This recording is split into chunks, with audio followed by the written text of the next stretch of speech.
오늘 저희가 읽은 구절은 많은 사람들에게 잘 알려져 있는 구절입니다. 또한 얼마 전에 바로 저희가 공부를 따로 했기 때문에 여러분들은 그 내용에 대해서 잘 알고 계십니다. 그래서 여러분들과 다시 한번 오늘 본문을 살펴보면서 그것을 풀어나가고 그것이 우리에게 주는 교훈은 무엇인가, 중요한 것은 성경이 우리에게 주는 교훈이 무엇인가 하는 것이 중요한 것이지 우리가 그냥 세상 얘기하는 것이 중요한 것이 아닙니다. 정말 이 성경에서 무엇을 얘기하려고 하는가, 그것이 우리의 삶의 생명이 되고 떡이 되고 그것이 있어야지만 그 말씀에서 우리가 새로운 능력을 얻을 수 있습니다. 인간의 말에는 소망이 없습니다.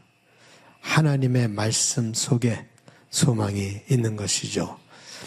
오늘 본문은 여러분들이 그냥 딱 보면은 잘 알다시피 유혹에 관한 이야기입니다. 그래서 유혹이 정말 무엇인가 하는 것을 여러분들과 같이 풀어나가 보고자 합니다. 유혹의 현실이 도대체 무엇이 유혹의 현실인가 하는 것을 살펴보고자 합니다. 인간이 하나님께서 인간을 창조하시고 인간에게 제일 처음 일어났던 일이 무엇인가 하면 바로 유혹이었습니다. 창조하시자마자 이제 다 모든 것이 완성됐는데 처음 당면한 그 문제가 유혹의 문제였다. 선악과는 우리에게 선택할 수 있는 권한을 준 거예요. 우리 선악과가 무엇이냐, 그거는 나중에 우리가 여러 이야기가 있지만 그 자체가 우리에게 주는 것은 무엇인가 하면 내가 선악과가 있다라고 하는 것은, 만지지 말라라고 얘기한 그것이 있다라고 하는 것은 내가 만질 수도 있고 만지지 않아도 되는 그런 선택이 주어졌다라고 하는 것이죠. 그래서 자유라고 하는 것은 선택이 없으면 자유가 없어요. 아무리 좋은 것이라도 선택이 없으면 자유가 없는 것이죠. 그래서 자유가 주어진 것이다 라고 보면 되겠죠. 선악과를 주어진 것은 우리에게 선택할 수 있는 자유가 주어졌다라고 하는 것이에요. 그런데 이 선택권이라고 하는 것이, 선택을 할 수 있는 권한이 있다라고 하는 것이 참 중요한 것이 무엇인가 하면 선택에는 반드시 유혹이 따른다는 거예요. 함께 가는 거예요. 같이 가는 거예요. 왜 그런 일이 일어났을까가 아니라 그냥 그렇게 일어나게 돼 있는 거예요. 여러분들에게 자유가 있으면 반드시 유혹이 있다라고 하는 것이죠. 여러분에게 선택권이 있으면 반드시 유혹이 따른다. 그건 삶의 이치다라고 보면은 되겠습니다. 우리가 2장에서 3장을 읽었는데요. 다 읽지는 않았지만 2장에서는 하나님이 인간을 창조하셨는데 그 2장에 약간 심상치 않은 그런 불길한 예감이 드는 그런 장이에요. 아직 문제가 일어나지 않았지만 뭔가 불길한 예감, 어미너스한 그런 예감. 보면 여호와 하나님이 그 사람에게 명하여 이르시되 동산 각종 나무의 열매는 네가 임의로 먹되, 자유롭게 먹되, 선악을 알게 하는 나무의 열매는 먹지 말라.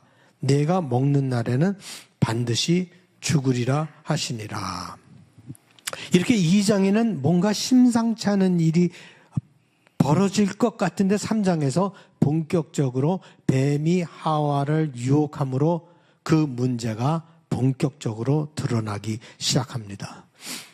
인간이 창조되고 나서 제일 먼저 당한 문제가 유혹이라고 하니, 유혹이라고 하는 것은 우리 모두가 다뤄야 할 우리 삶의 중요한 이슈다라고 하는 것을 깨닫게 되는 거죠. 아담과 하와의 문제뿐만 아니라 어떻게 하다 보니 아담과 하와가 그런 유혹을 받은 것이 아니라 우리 인류 모두가, 인간 모두가 다 이 유혹이라고 하는 이 문제, 이 현실을 다뤄야 됐다라고 하는 것을 보게 되죠. 예수님도 공생애를 하시기 전에 이제 세례를 받으시고 공생애에 들어가시면서 제일 먼저 하신 것이 뭐였습니까? 예수님께서 제일 먼저 하신 것이 뭐였어요? 세례를 받고 나서? 예? 유혹을 받은 것이죠. 유혹을 받은 거예요. 그러니까 예수님도 시작하기 전에 제일 먼저 받았던 것이 유혹이다. 인간이 제일 처음 창조되면서 받았던 것이 유혹인 것처럼 예수님께서도 공생애를 시작하시기 전에 하시면서 제일 먼저 받은 것이 유혹이었다라고 하는 것을 보게 됩니다. 그런데 이 유혹이라고 하는 것이 많은 사람들이 참 오해를 하고 있는데 그렇기 때문에 사실 또 유혹을 다루지 못하는 것도 있어요. 유혹이라고 하는 것이 꼭 나쁜 짓을 하게 만드는 것이다 라고 생각하는 경우가 참 많습니다.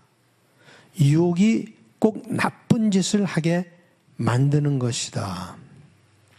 예수님의 유혹을 가만히 살펴보면요, 나쁜 짓을 하라고 사단이 얘기를 안 했어요. 그죠? 배고픈 사람에게 돌을 떡으로 만들라. 성전 꼭대기에서 뛰어내려서 하나님의 파워를 보여주라. 겉으로 보기에는 나쁜 짓을 하라고 한 것이 없었습니다. 그런데 그것이 더 무섭다는 얘기죠. 나쁜 짓을 하지 말라라고 하는 그것보다 더 무서운 유혹이 무엇인지 아십니까? 유혹은 잘못된 행동을 하게 하는 게 아니라 나 자신에 대해서 잘못된 이미지를 심어주는 것입니다. 그게 유혹이에요. 나보고 잘못된 행동을 하라고 하는 것이 아니라 내 속에 잘못된 이미지를 심어주는 것. 그것이 유혹입니다. 오늘 본문을 보면 그게 유혹이구나 하는 것을 깨닫게 됩니다. 뱀이 선악과를 먹으면 어떻게 될 것이라고 했습니까? 눈이 밝아질 것이라 그랬죠. 너희가 그것을 먹는 날에는 너희 눈이 밝아져서 하나님과 같이 되어 선악을 알 줄 하나님이 아심이니라. 그래서 아담과 하와가 선악과를 먹고 나서 눈이 밝아진 것은 사실이에요. 눈이 밝아졌어요. 그런데 아담과 하와가 눈이 밝아져서 제일 처음 본 것이 무엇입니까? 그렇죠? 제일 처음 본 것이 자기가 벗은 것에 대한 수치심이었습니다. 벗었다는 것을 봤다는 것이 아니라 벗은 것에 대한 수치심이 생겼다라고 하는 말입니다. 그전에도 벗고 있었죠. 그리고 자기가 벗은 모습을 그전에도 봤겠죠. 그러나 수치심은 없었어요. 보세요. 아담과 그의 아내 두 사람이 벌거벗었으나 부끄러워하지 아니하니라. 벗은 걸 봤죠. 그런데도 부끄러워하지 않았습니다. 그러니까 확실히 말해서 벗은 것을 본 것이 아니라 그들이 제일 눈이 밝아져서 처음 본 것이 뭔가 하면 벗은 것에 대한 수치심을 느꼈다라고 하는 것입니다. 유혹이 가장 무서운 것은요, 여러분 자신에게 잘못된 이미지를 심어준다는 거예요. 그냥 잘못된 행동 한 번 한 거는 그거는 이제 용서받고 끝나면 되는데 잘못된 이미지가 심어지면요, 해결이 안 돼요. 내 속에 잘못된 이미지가 심겨지면요. 아담과 하와 속에 수치심이 들어오게 되었습니다. 모든 문제가 여기서 시작됩니다. 그 수치심 때문에 무엇을 했는가 하면 자기 자신을 가리웠죠. 수치심을 영어로는 shame이라고 우리가 얘기를 하죠. 근데 shame이라고 하는 단어는요, 거슬러 올라가 보면 그 단어 속에 무슨 뜻이 있는가 하면 to cover, 감춘다, 가린다 라고 하는 뜻의 어원에서 이 shame이라고 하는 수치심이라고 하는 단어가 나왔습니다. 그래서 아담과 하와가 그 수치심이 자기 속에 들어왔은 것을 보고 제일 먼저 한 것이 자기 몸을 우선 가리죠. 그죠? 부끄러워서 자기 몸을 가리는데 또 무엇을 합니까? 가린 것뿐만이 아니에요. 무엇을 합니까? 여기 성경에 보면 그들이 그날 바람이 불 때 동산에 거니시는 여호와 하나님의 소리를 듣고 아담과 그의 아내가 여호와 하나님의 낯을 피한다. 동산나무에 숨은지라 숨었어요. 피하고 숨었어요. 여호와 하나님이 아담을 부르시며 그에게 이르시되 내가 어디 있느냐? 이르되 내가 동산에서 하나님의 소리를 듣고 내가 벗었으므로 무서워하여 두려워하여 숨었나이다. 피하고 숨고 두렵고 이런 것들이 아담과 하와 속에 막 일어나기 시작했어요. 선악과를 먹고 나서 이런 것들이 그 속에서 막 일어났습니다. 주체를 못하는 거예요, 지금. 주체 못하는 아담과 하와의 모습, 수치심과 두려움과 그것 때문에 하나님을 피하며 도망다니며 살아가는 삶. 벌써 하나님과의 관계가 깨져버린 거예요. 처음부터. 자기 자신의 부끄러운 모습에 초점을 맞추게 되었습니다. 부끄러움, 수치심, 두려움이 그들에게 엄습했고 그 결과로 그들은 하나님으로부터 자기 자신을 숨겼고 하나님을 피했습니다. 자기 자신에 대한 이미지가 바뀌게 되었다는 것입니다. 선과 악을 알게 되었다는 것이 문제가 아니라 무엇이 문제인가 하면 무엇이 문제예요? 악이 그들을 사로잡기 시작했다라고 하는 것이 문제예요. 선과 악을 안다라고 하는 게 문제가 아니라 악이 그들을 사로잡았다. 어떻게 알면서도 선을 하지 못하는 자기들의 모습, 악에 물려있는, 악에 주장되는, 인슬레이브 되어버린, 종노릇하는 자기의 모습. 그것을 바울 사도가 잘 보았죠. 내가 행하는 것을 내가 알지 못하노니 곧 내가 원하는 것은 행하지 아니하고 도리어 미워하는 것을 행함이라. 내가 원하는 바 선은 행하지 아니하고 도리어 원하지 않는 바 악을 행하는도다. 선과 악을 아는데도 원하는 선은 하지 못하고 원치 않는 악을 계속하는 자기의 모습을 보게 된 것이죠. 제가 지금 이제까지 여러분들에게 다 설명하는 것은요, 다 성경에 나오는 이야기들이에요. 내 얘기를 하는 것이 아닙니다. 아니면 어떤 심리학자가 얘기한 것을 얘기하는 것이 아닙니다. 성경이 우리에게 얘기해 주고 있는 말씀이에요. 우리는 알게 모르게 죄책감을 갖고 살아갑니다. 여러분 속에 수많은 죄책감이 있어요. 여러분이 자유롭다라고 얘기를 하지만 그 죄책감으로부터 아직 자유하지 못한 모습들이 상당히 많습니다. 그리고 그 죄책감을 다루기 위해서 별의별 일들을 다 해요.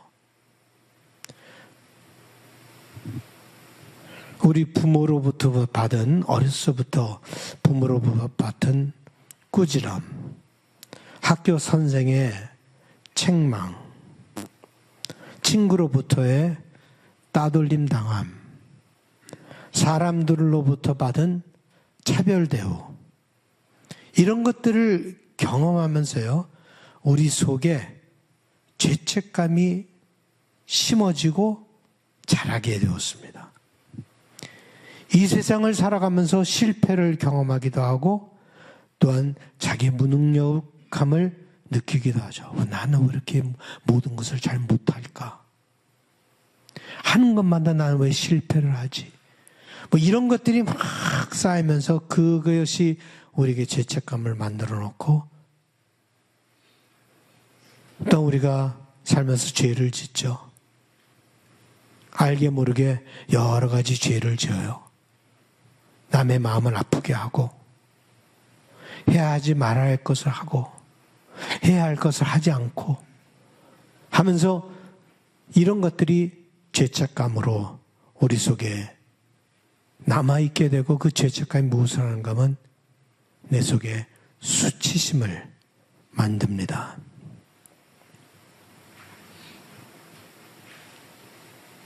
그 수치심이 내 속에 있으면서 우리는 자신을 사랑하지 못하게 되었습니다. 여러분 자신을 이렇게 생각하면 참 멋있다. 그런 생각이 들어요? 나는 참 멋있어. 어느 모로 보나 참 멋있는 것 같아. 이런 생각 안 들죠? 주로 부정적인 생각, 부정적인 이미지가. 왜 내 코는 이렇게 생겼을까? 왜 눈이 이렇게 작지? 뭐 이런 생각들. 여러분 자신 생각하면서 아주 긍정적인 이미지가 올라온다면 참 좋은 거예요. 계속 킵업 하세요. 근데 많은 사람들이 그렇지 못하다라고 하는 것이죠. 망가진 자기 자신의 모습을 볼 때가 너무 많습니다. 특히 사람들로부터 차별 대우를 받던가 이민자로서 이 땅에서 백인으로부터 받는 차별 대우 이런 거를 받던가 하면 자기 자신의 부족한 모습, 추한 모습이 더 강하게 올라옵니다. 자기 자신을 사랑하지 못하는데 하나님은 어떻게 사랑합니까? 자기 자신을 사랑하지 못하는데 다른 사람을 어떻게 사랑합니까? 가능한 것이 아니죠. 자기 자신에 대해서 부정적인 생각을 가진 사람들은요, 바로 보면요, 다른 사람들에 대해서 부정적인 생각을 갖고 있어요. 그래서 너무 사람들에 대해서 부정적인 생각을 갖고 있는 사람들 가만히 보면 자기 속에 대한, 자기 자신에 대한 부정적인 생각이 많다라고 하는 거예요. 그래서 보면은 어뷰즈를 하는 사람들의 그 어렸을 때의 모습을 보면 자기 자신이 어뷰즈를 당한 사람들이 또 다른 사람을 어뷰즈할 때가 많습니다. 자기 자신에 대한 리스펙트가 없는 사람이 다른 사람들을 어떻게 리스펙트할 수가 있습니까? 나에 대한 리스펙트가 있어야지 다른 사람들을 리스펙트할 수 있는 것이죠. 자기를 사랑해야 남을 사랑할 수 있습니다. 여러분 자신을 사랑하시기 바랍니다. 이것은 구약에서도 그렇게 가르쳤습니다. 원수를 갚지 말며 동포를 원망하지 말며 내 이웃 사랑하기를 내 자신과 같이 사랑하라. 나는 여호와이니라. 예수님도 우리에게 그렇게 가르치셨어요. 둘째도 그와 같으니 내 이웃을 내 자신같이 사랑하라 하셨으니. 우리 바울 사도도 그렇게 가르치셨습니다. 온 율법은 내 이웃 사랑하기를 내 자신같이 하라 하신 한 말씀에서 이루어졌나니. 자기를 사랑해야 남을 사랑할 수 있는 것입니다. 뱀의 유혹이 가장 무서웠던 것은 아담과 하와 속에 수치심을 심어주었고 그래서 자기 자신을 사랑하지 못하게 되었던 것입니다.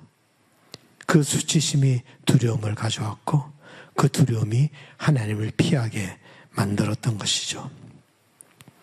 우리가 자신을 사랑하지 못하면 서로를 사랑할 수 없습니다. 아담이 그러지 않았습니까? 그런 수치심이 들어오기 전에 뭐라 그랬어요?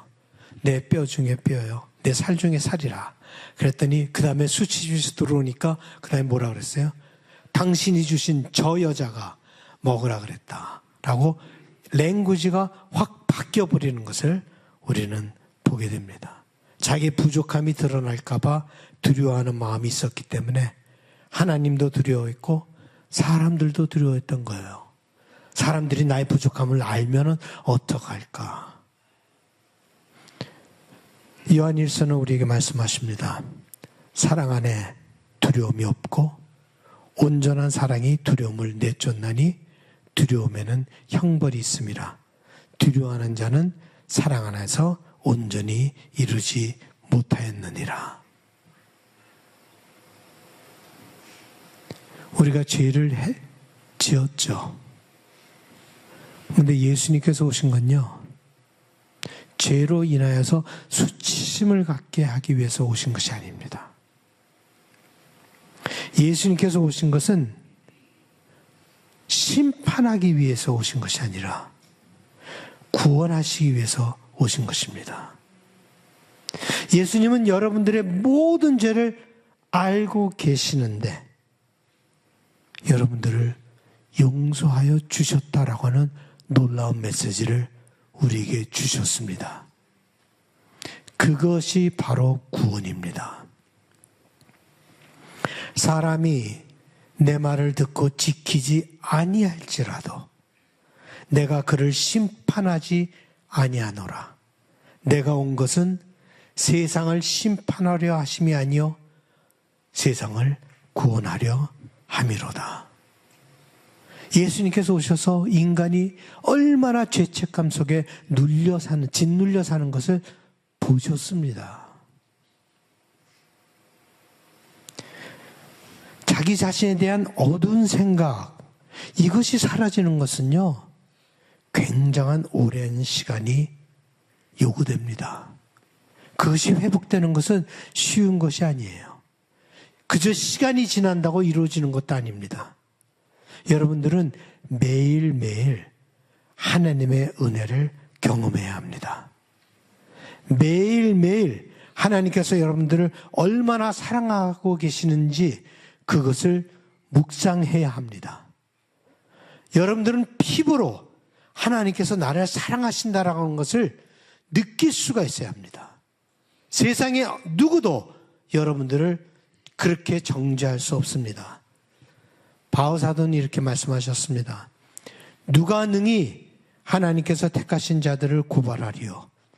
의롭다 하시는 이는 하나님이시니 누가 정죄하리요. 죽으실 뿐 아니라 다시 살아나신 이는 그리스도 예수시니 그는 하나님 우편에 계신 자요 우리를 위하여 간구하시는 자니라. 이런 자신감이 있어야 돼요. 이런 마음을 가지고 살아야 돼요. 바울은 예수를 만나고 나서 이런 마음이 생겼습니다.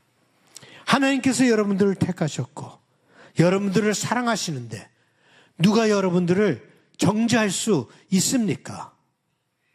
세상에서 여러분들이 차별을 받고 따돌림을 당한다 하더라도 절대로 수치심을 갖고 살지 마십시오. 여러분들은 귀한 분들입니다.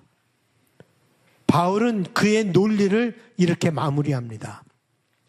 누가 우리를 그리스도의 사랑에서 끊으리요? 환난이나 공고나 박해나 기근이나 적신이나 위험이냐 칼이랴.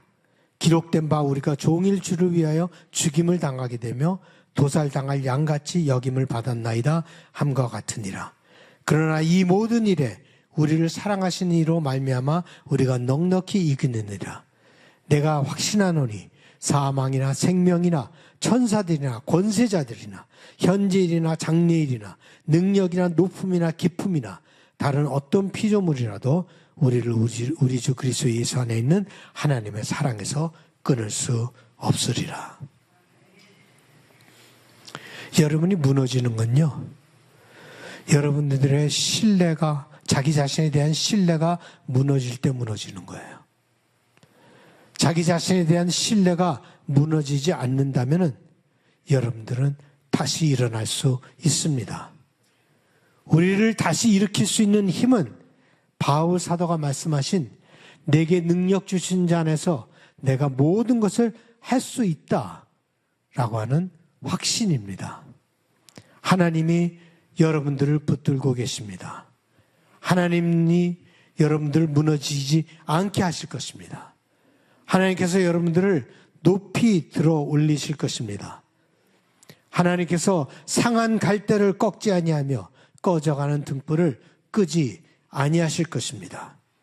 특히 소외된 자, 가난한 자, 병든 자, 불쌍한 자, 하나님께서 그들의 기도는 더 귀 기울여 들으십니다. 저는 이 설교를 쓰면서 쿠바 사람들을 많이 생각했습니다. 그 어려운 상황 속에서도 하나님께서 사랑하신다는 그것을 붙잡고 그들은 하루하루 살아갑니다. 이제 먹을 것도 떨어지고 기름 떨어진 건 말할 것도 없고 이제 먹을 것도 떨어지고 아파도 병원에 가봐야 아무 소용없고 병원에 갈 수도 없고 치료할 약도 없고 그런 상태에서 럭키리 아프지만 않으면 살아갈 수 있을 텐데 거기서 아프면은 그 다음에는 죽음밖에 남지 않는 그 환경 속에서도 그들은 하나님께서 아직도 우리를 사랑하신다라고 하는 그 사실을 붙잡고 살아가고 있습니다. 제 와이프가 이번에 갔다 왔을 때 거기서 그 사람들이 기도할 때 이렇게 기도하더라라고 근데 참 인트레스팅 했어요. 하나님을 부르는데 Lovely God이라고 불렀다. 우리가 보통 하나님을 부를 때 Loving God이라고 사랑하시는 하나님이라고 하죠. 그런데 거기서 Lovely God, 그 Lovely God이라면 사랑스러운 하나님, 사랑하시는 하나님이 아니라 사랑스러운 하나님, 그것으로 기도하고 있다라고 하는 것을 보면서 참 좋은 표현이다라고 생각했습니다. Lovely God, 사랑스러운 하나님. 때로는 여러분들의 자신감을 흔들어 놓는 일들이 일어나기도 합니다. 때로는 여러분들을 초라하게 만드는 일들이 일어납니다. 때로는 참 나는 아무것도 아니구나 하는 마음이 들 때도 있습니다. 그때 흔들리지 마시고 하나님의 사랑으로 모든 것을 극복하며 하나님의 사랑하는 자녀로 살아가시는 여러분들이 되시기 간절히 바랍니다. 그것이 유혹을 이기는 길이에요. 제일 나쁜 유혹은요, 여러분에 대한 잘못된 이미지를 갖고 살아가는 거예요. 그것보다 더 큰 죄는 없어요. 거기서 극복해서 나는 하나님께서 사랑하시는 자다라고 하는 것을 확실히 믿고 그 유혹을 이기고 하나님의 사랑하시는 그런 자녀로 살아가는 여러분들이 되시기 바랍니다. 찬양하시겠습니다.